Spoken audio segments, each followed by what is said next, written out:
Hi, welcome back.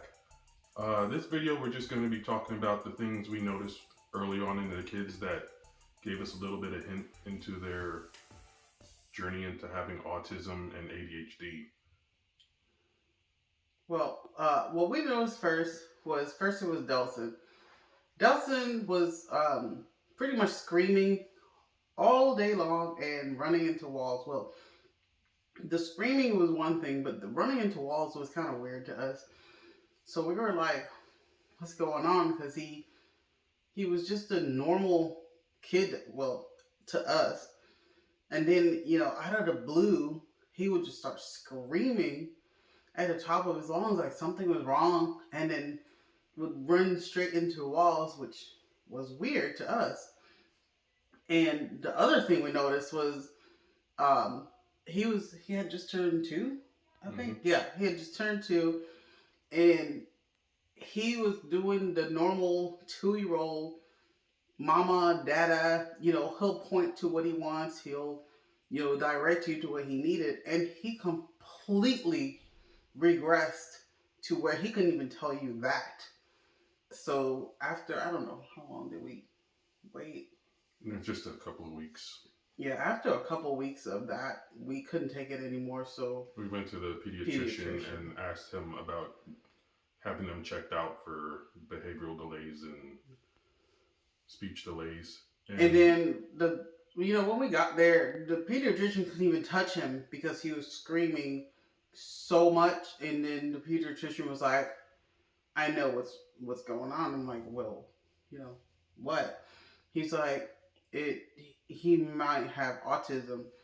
See, Dwayne used to work for the zoo, so he was familiar with some behavioral things. For me, it was completely new to me. I didn't know anything about behavioral anything. So I didn't know what it was. I didn't hear the term. I didn't know the term. I didn't know anything about it. So he referred us to early steps. Early Steps is the program in, I don't know if it's the whole state of Florida, but here in North Florida, Early Steps is the program they have set up for kids that are on the autism spectrum, ADHD, or any type of delays. They help you get your child diagnosed and they help set up programs and therapies for you to help your child with their delays. Yeah. And his um, first appointment, I mean, so when we got there, okay, I am very sorry. The glare on my glasses is very distracting. So the first appointment when we got there, his okay. Let me back up. So they did like an introductory thing where they come to the house, which was great for us because trying to lug twins to an appointment and it's so they came to the house, which worked for us because he's in his own environment and they get to see how he reacts in his own environment. So that they did that for I think a week or two. I don't remember No, the lady only came for one day, but she was assessing his play his play inside the house. And then later on that week, we went to their to center their center. and they had us, I think they had us both leave the room. No, one of us left the room because I stayed there and you went with Asia. Right. So when I stayed there, I thought for sure because Delson was a daddy's like dad. If daddy wasn't there, he was gonna scream his head off. And when Dwayne left the room, I thought for sure he was gonna lose his mind and scream his head off, and he didn't. Okay. Then I thought he was gonna come to me and just sit on my lap, and he didn't. And I was like, okay, well that's progress. And the lady just sat down and started talking to him and being at his level. And when I tell you, Delson did exactly what the lady told him and listened to everything the lady told him. It's like it was a completely different child, and I don't know what it was. And I mean, the lady didn't do anything different, but I could tell the difference from the get go that Delson understood everything that anyone was saying, It's just that he could not communicate to us. So from the first appointment when the lady came to the house, and then the second appointment when we went to the facility, we can see great changes in Delson, because Delson was taking in what the people were saying because he was in the room with us. And, so he was actually doing the stuff that he was hearing without us actually telling him to do it. And at that point, we didn't even consider that Asia had anything, but her behavior when I brought her back into the room, the evaluators asked us when we were getting her evaluated, and we told them we weren't. And they looked at us and were like, she's got more red flags than he does. Yeah, because she had a complete meltdown because when they wanted him and Asia to leave the room, Asia completely lost it and started rolling on the floor, screaming her head off. And they looked at us and they're like, we should get her evaluated. So we're like, for us, we want our kids to get help as early as possible. So we're like, yeah, I'm like, if you see red flags, yes, we want her to get evaluated. So they set her up for an appointment, just like Delson did. So, they already had come to the house, but they came again to the house for Asia, even though, they were in the house for both of them before, but they came specifically for Asia. And then we did the same thing. We went to the facility, and then from then on, we would get, we got Mandy. Yay, Mandy Connor. She came to our house. I don't remember. Was it weekly or was it? I think it was twice a week. Twice a week. Mandy was a savior. We love Mandy. We are friends to this day. She is part of the Northeast Florida. What is the name of that? Can you remember? The North Florida Autism and Associated Disabilities. Yeah, we'll link it, I guess, right? Yeah. Okay, I can't remember the name, but Mandy, she was so patient with the kids. She did. To us it looked like games, but to them, they were getting taught stuff. What else did you see? She was helping them learn some of the things that they had delays on, helping them with speech. Before they could touch a toy, they had to ask for the toy by its name. They had to use sentences to get the toy, and it helped progress them further than where they were at the point where they had stopped communicating. And Asia, mostly, it's not that she had started talking and lost it.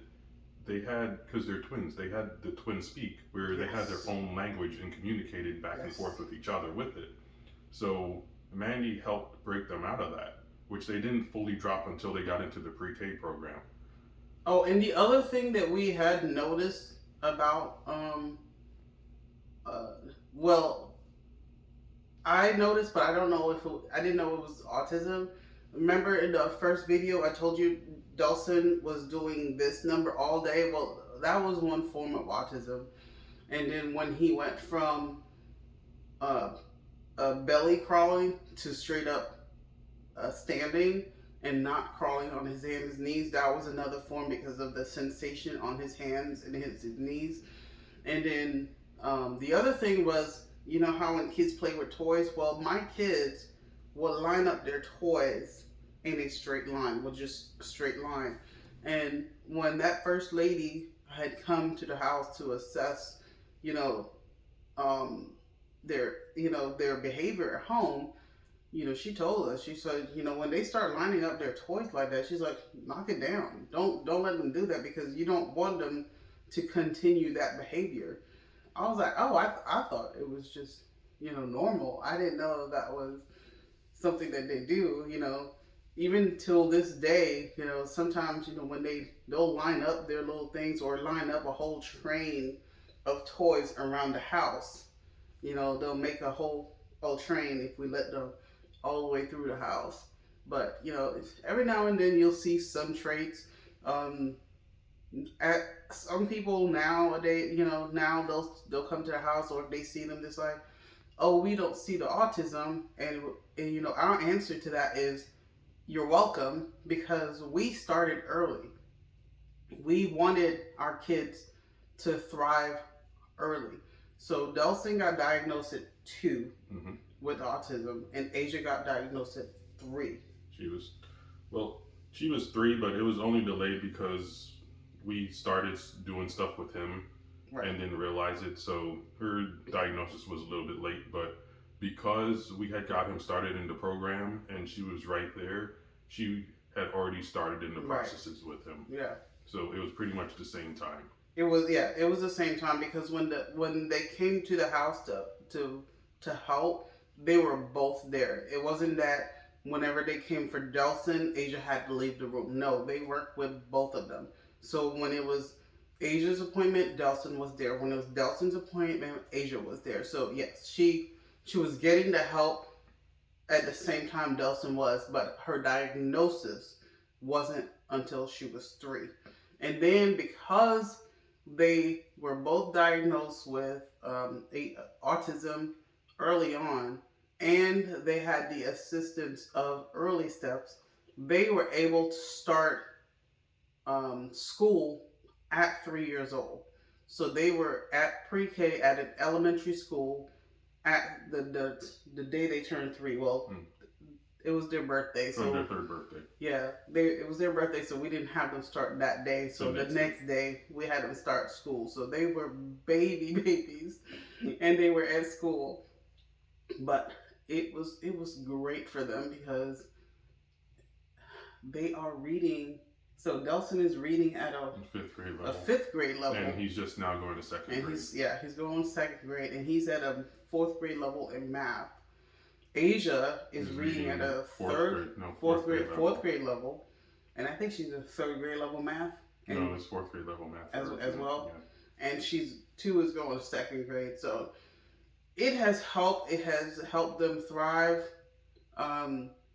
Getting help early. I know a lot of people, they're like, no, nothing's wrong with my kid. Nothing's wrong with my kid. No, I don't want to get them diagnosed.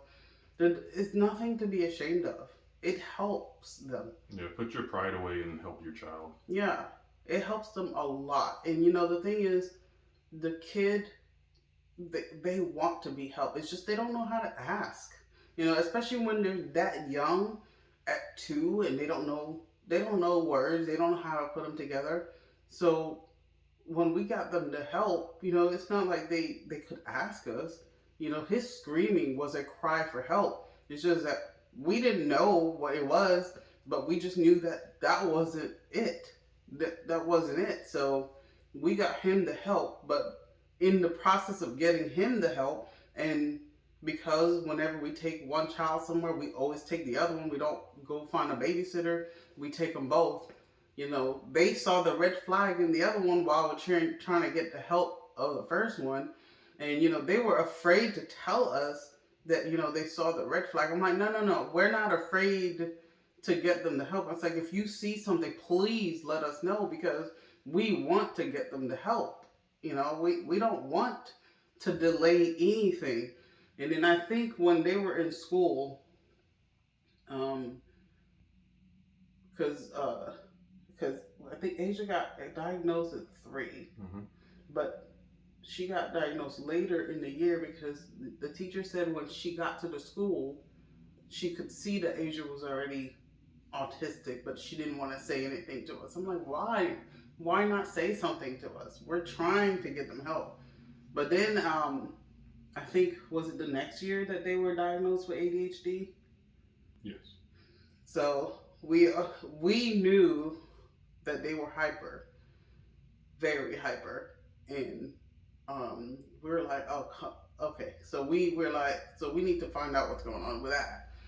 So we got the paperwork, filled that out, and they were diagnosed officially with ADHD. So our kids are both autistic and ADHD. So it's like autism level 2 and 2 forms of ADHD, which I'm still learning about. let's rewind a little bit. So Mm-hmm. maybe we can help people that are looking at their infant and toddler and trying to pick their mind of whether it is or whether it isn't. The things we noticed first off was with our son, we'd have him sitting in a chair and he would just take his hands and do this all day long. And when I looked it up and I talked to the pediatrician, he said there's a chance it could be autism or it could just be built up energy. Mm-hmm. So then we give him more playtime. And as soon as you sit him down, he go right back to doing that. And it's like, that's not built up energy because if we wear him out, he still sits down. All day. It was all day long too. And come to find out, it's a thing that kids on the spectrum do that's called stemming, self stimulation. They will just have to do it when they're happy or when they're just triggered or excited. They take their hands and they'll start stemming. And we didn't even realize that Asia was doing it until like maybe a year or two ago.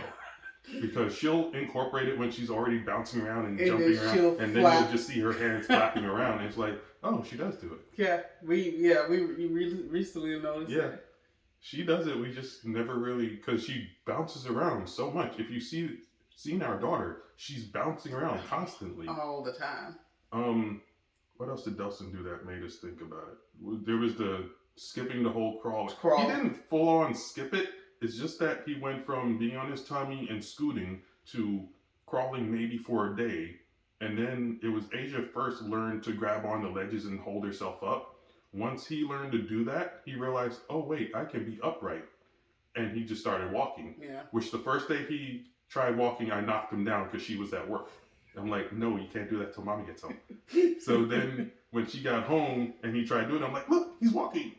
Yeah. But I had already knocked him down once or twice. But the thing is, that's what I do. Every time he got on his hands and knees, though, he started crying. Yeah, he didn't like tummy time. He didn't like tummy time, and he did not like being on his hands and knees. It was like painful for him. So, but he went to walking, and he was happy after that. And yeah, he was running. He was running at like 11 months. Yeah.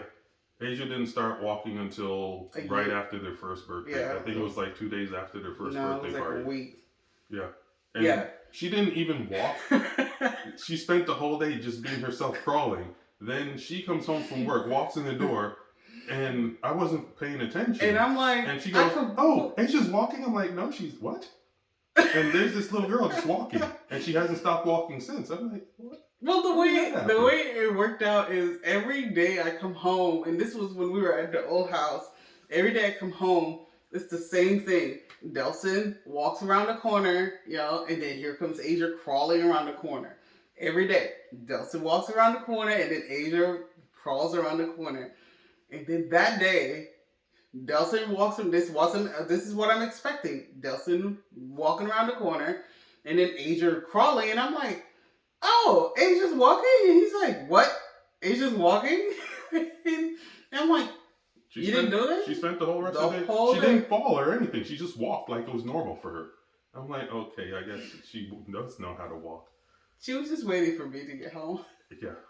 Asia, it was a little bit after that, because once she started walking is when she started making, she didn't full on make lines. That was more Dustin made lines. Asia would make piles. And they'd be specific piles. Specific. It would be color coded, or somehow she knew what their function was, and she piled them by function.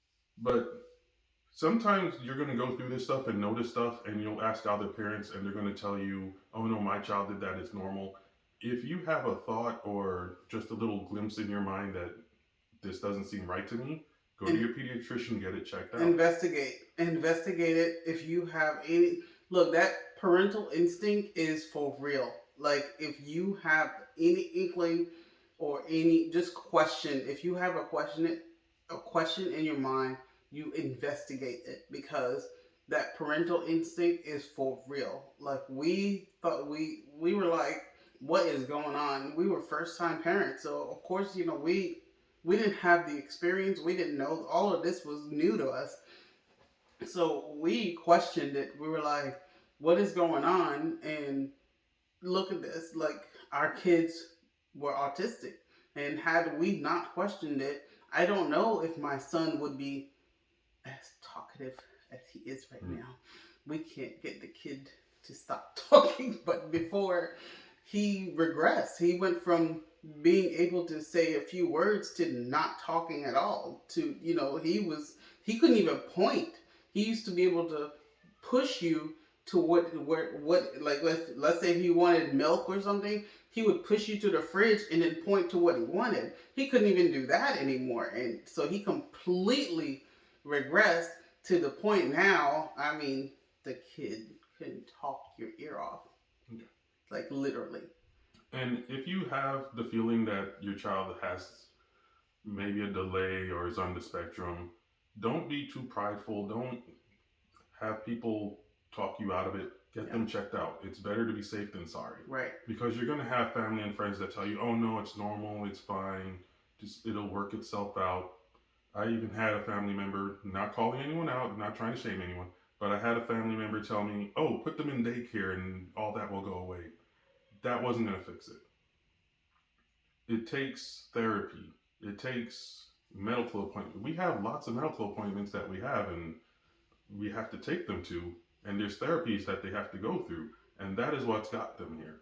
Just putting them in daycare wasn't going to do it. The daycare would have called us and told us to come pick them up, because they weren't going to have these kids just yelling and screaming and crying and hitting people with stuff all day long, right, without calling us to come get them.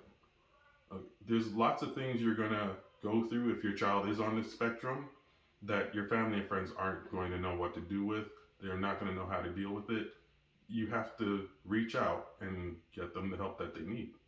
Yeah, it really takes a special village, and I say special only because only some of the parents that have the kids on the spectrum, they really understand what you go through, because with the screaming, when we went to the store just to grocery shop, Delson used to scream his head off because they had these little juice bottles with the little cartoon characters on top, or superheroes, and we could not pass that aisle without getting one. And every time we would pass that aisle, or we would skip the aisle, or we would just pass it, he would scream his head off. And people look at you like, why don't you spank your child, or why don't you take care of your child, or why do you let your child, like, all the judgmental looks that you get, and they don't understand that you have a child on the spectrum that does not understand no. Like, they don't get the word no. They don't get the word that you can't have that. They do not understand no. So we had, I think Mandy had another family, and then we ended up having another lady come help us. What was her name? I am so bad with names. But when she came and helped us, we explained to her that grocery shopping is a nightmare. So she's like, okay, well, I'm going to go grocery shopping with you. I said, okay. I said, our biggest problem is we cannot pass this aisle without these little juice bottles with the cartoon characters, and I'm tired of buying them, because the thing is, number one, I don't want to buy them, and number two, buying them is telling him it's okay to have a meltdown, if we don't get it for him, and I don't want to teach my child that. She's like, okay, well, we're gonna work on that. So she finally worked with us on that and explained to him that we are not gonna get this juice bottle. At first, I think the way she worked it out is, we're gonna get 5 items first. We're gonna go around the store and get 5 items first, and then we'll get the juice bottle. Next shopping trip, we're gonna go through several aisles, and then we're gonna get the juice bottle. And then I think we worked it out to where we're gonna go through the whole store and not get it at all. Now, I mean, he is 7 now, and I think yesterday we went to grocery shop. Yeah, he went straight to it. He went straight to it, and we're like, nope. And guess what? No meltdown, and he was all right. It's like, like, we don't know how it would have been if we, went with the judgmental looks and just kept buying it. Those little things were expensive too. They're like $3 a piece. And you're gonna have family and friends that give you advice, and it's not that they're trying to mean any harm or they're trying to downplay your concerns. It's that they don't know. They don't know. A lot of them have kids that aren't on the spectrum. I think it's called that they're neurotypical. Their kids went and did everything as normal. Right. What your kids are going through isn't normal. It's normal for you and your child, but it's not normal for everyone else. So the advice they're giving you is for what they went through. Mm-hmm. It doesn't apply to you. Mm-hmm. So go get help, go get therapy, and this isn't as hard as it seems at the beginning. It gets easier and it gets less frustrating. It's not going to stop being frustrating. It gets less frustrating. Yeah. You get to a point where you know what the triggers are, you know how to eliminate them. Sometimes eliminating them causes meltdowns, but in the long run, it's way better. So just the best you can, look at your child, see if there's any red flags that you've noticed, write them down in a notepad, take it to your pediatrician, and they will help you on the process. They can eliminate things or they can validate, yes, that's a concern. It's better to get your concerns validated and start the process to help your child out than just sitting there going, oh no, they're fine. Don't do that. Help your child. And there's so much help out there too. The thing is, autism used to be one of those things where, it wasn't, they didn't know what it was. But now there's so much help out there. There's so much, the therapies. There's so many therapies out there, not only outside of school, like they're in school. Like our kids have therapies in school. So when they're in class, they have special times where they go to their therapy. So they're getting therapy in school. And then they also will get therapies out of school, which that's a whole other story in trying to get them therapies out of school. We've been trying to get them ABA therapy for that's 5 years. That's why it's important to start the process as soon as you early, can. Almost everything has a waiting list to it. It has or a process you have to go through. Yeah. So the faster you start this whole thing, the better it is. Because this is a journey. It's not even a sprint. This is a marathon that you're going to be running, and you want to start as soon as you can. You want to get started before it's to the point where everything is just stuck in their daily routines, because things will become routines fast. Like right now, one of Delson's routines is anytime we're going out and we say, hey, make sure you don't need to use the bathroom, go use the bathroom. It's a trigger. Yep. And we're back to trying to break that. We had broken it at one point, it came back, we have to work that out. Mm-hmm. My daughter just started another routine that went away and is back to where it's bedtime, time to go to sleep. She jumps up to go use the bathroom, even though she just went 5 minutes ago. Mm-hmm. So we're going to have to deal with that. And also the other thing that Asia does, and anyone who knows Asia personally, Asia hugs. So when I was first told about autism, I was told that they're standoffish. They don't do eye contact. They're not personable. Well, my child is the opposite. She won't look you in the eye. She probably won't look at you in the eye. But both of them don't like eye contact. They don't like eye contact. So that part is true. However, she will hug you to death. She wants hugs. She wants hugs all day long. She wants hugs every 5 minutes. And I was told they don't like touching people. Now, Delson, on the other hand, he doesn't like touching people. He doesn't like the personal thing. He likes to be alone. He likes to be left alone. He'll just say his little hi, just a little wave, and then walk away, and that's it. But Asia, on the other hand, she will hug. If I say hi to a stranger, she thinks it's time to hug them. And it's a learning thing for me. I'm trying to break her of it, but it's definitely a learning curve for both of us. Well, all four of us. But yeah, it's a learning curve all the way around. We just moved into our new house, and everything is just like chaos and trying to get the house set up and trying to get them situated. It's all out. It's crazy. But another thing is just we've got two, so we can definitely see where it's a spectrum and they all have different quirks. Yes. Dustin doesn't really like touching things. He's got phobias about touching things and Yeah. phobias about bugs and dirt and everything. Yeah. Asia will touch everything. Everything. To the point where you got to tell her, stop touching. You might hurt yourself from touching things. Stop touching things. If Asia is looking at something, she's gonna touch it. So if Asia goes to someone's house and they're like, oh no, it's okay, I'm like, no, you don't understand. If she's looking at it, she's about to touch it. Like, we have to make sure she doesn't touch stuff, because like, we go to a store, especially a store that has expensive stuff, we have to hold her hands, because if she's looking at it, it's gonna get touched. As opposed to Delson, who, he's holding his hands over her, or he's putting his hand in front because he doesn't want to touch anything. He doesn't want to get his hands dirty, like, at all.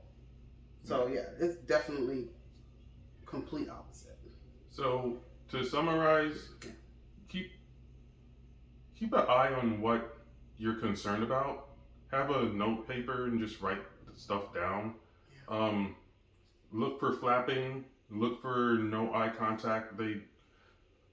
From verbalizing it, they say that making eye contact is uncomfortable and kind of hurts. It they hurts, say. yes. So lack of eye contact, flapping, or even this flapping. Yeah, some type making of flapping. piles, making lines.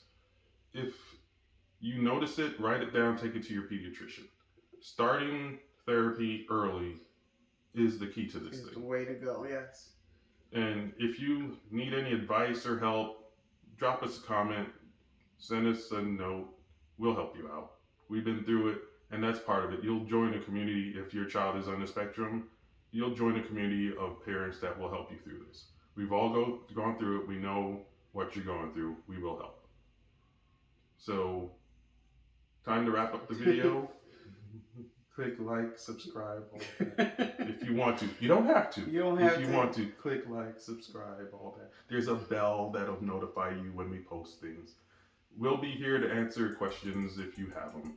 Our next video, we'll go through therapies more, and we'll probably show you some videos of some of the stuff the kids are into now, because they're better than they used to be, but there's still a lot they're going through and getting better at. Okay? Thank you for watching. Thank you. Thank you for coming to our TED Talk. Bye. Bye.